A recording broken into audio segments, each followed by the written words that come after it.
कुछ हैं अपने अपने माध्यम से भोले को सब लोग प्रसन्न करना चाहते हैं। तो एक दिन भोले जी से पार्वती पूछी कि ये भोले जी ये बताइए, जितने पृथ्वी पर लोग हैं, आपका शिव इतना सावन महीने में जल चढ़ाते हैं, तो क्या सब लोग स्वर्ग को प्राप्त होते हैं क्या? तो भोले जी बोले, हाँ क्यों नहीं प्राप्त होंगे। तो बताइए, कि जब सारे सृष्टि के लोग स्वर्ग से प्राप्त होंगे तो कैसे होंगे? तो बोले कि हे गौरा, मैं तुम्हारे सवाल के जवाब तो मैं नहीं दे सकता, लेकिन कोई कोई ऐसा शिष्य है जो हमारे मन को भा जाता है। तो वो कैसे? सारे लोग तो कोई दूध चढ़ाता है, कोई जल चढ़ाता, कोई गंगा जल चढ़ाता, कोई धतूर चढ़ाता, कोई फल चढ़ाता। तो कैसे अब मैं मानूं कि सब कोई शिव के भक्त है? तो तुम पृथ्वी पर जाओ, देखो। तो पार्वती माँ पृथ्वी पर जब आई तो सब लोग बोल बम जा रहे थे। तो सबको बूढ़ी माता के रूप धारण करके, मतलब बूढ़े माता के भोले जी धारण कर लिए, बूढ़े जोगी बन गए, एकदम कोढ़ी के रूप धर लिए ऐसे। अब माता 12 बरस की एकदम सुंदर सी कन्या बन गई, दुल्हन, और रोड पर चौराहे पर खड़ी हो गई। सब लोग बोल बम करते जा रहे हैं। तो पार्वती सबको बोल रही हैं कि बोल बम, आप ये बताइए आप कहाँ जा रहे हैं? तो हम बाबा धाम जल ढारने जा रहे हैं। तो हमारे ये स्वामी यहाँ बैठे हैं, थोड़ा भी इनको भी लेते चलिए ना। अगर लेके नहीं जाएंगे तो जो जलवा लिए हैं इन्हीं पर ढार दीजिए। तो बोले नहीं, हम बाबा धाम लेके हम जा रहे हैं, हम यहाँ कैसे जल ढार सकते हैं? ये तो बूढ़ी रूप, एक इंसानी रूप को हम कैसे जल ढारेंगे? हम नहीं ढारेंगे, हम बाबा धाम जाएंगे। तो ऐसे करते करते लाखों करोड़ों कतार थे, चलते गए, अपना चलते गए, ऐसे करते करते करते करते कई वर्षों बीत गया, लेकिन उसमें कोई उनको जल ढारा नहीं। ऊपर से एक ठो गरीब बहुत दुखियारी लाचार था, वो शिव के बहुत भक्त था। तो वहाँ से गुजर रहा था लोटे में जल लेके, उसके पास तो कांवर नहीं था, लेकिन लोटे में ही जल लेके और वो गया, जा रहा था। तो कुछ दूर गया तो वो पार्वती माँ उसको बोली, ये बेटा तुम कहाँ जा रहे हो? अतः हे माँ, मेरे पास 4 रोटी है और 1 लोटा जल है, मैं जहाँ तक भोलेनाथ हमको लेके जाएंगे मैं वहाँ तक यात्रा करने के लिए मैं तैयार हूँ। अब भोलेनाथ ही जाने कि मैं कहाँ जाऊँगा।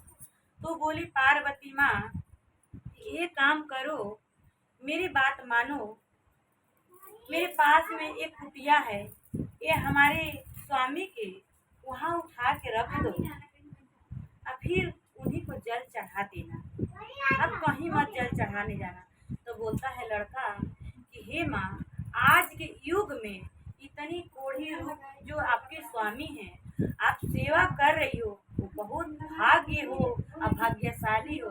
हे माँ, आपको कोटि कोटि में प्रणाम करते हैं कि आज के युग में ऐसे लाचार पति के साथ कोई रहना चाहता है, मैं पहली बार देख रहा हूँ माँ।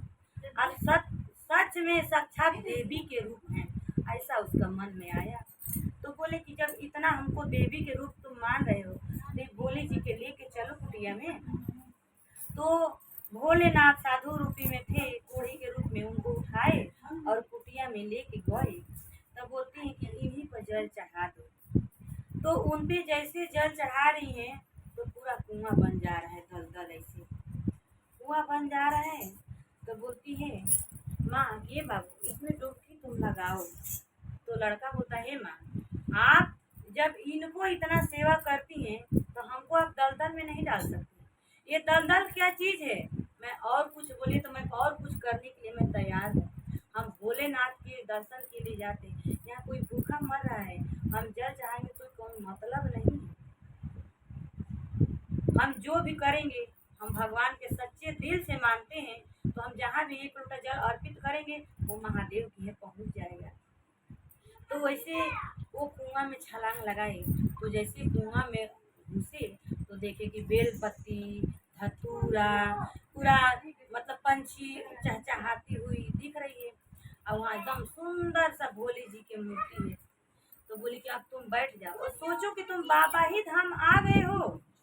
तो बोले कि हे माँ, मैं बाबा धाम भी जाता ना, यहाँ स्वर्ग की भी प्राप्ति मैं नहीं कर पाता।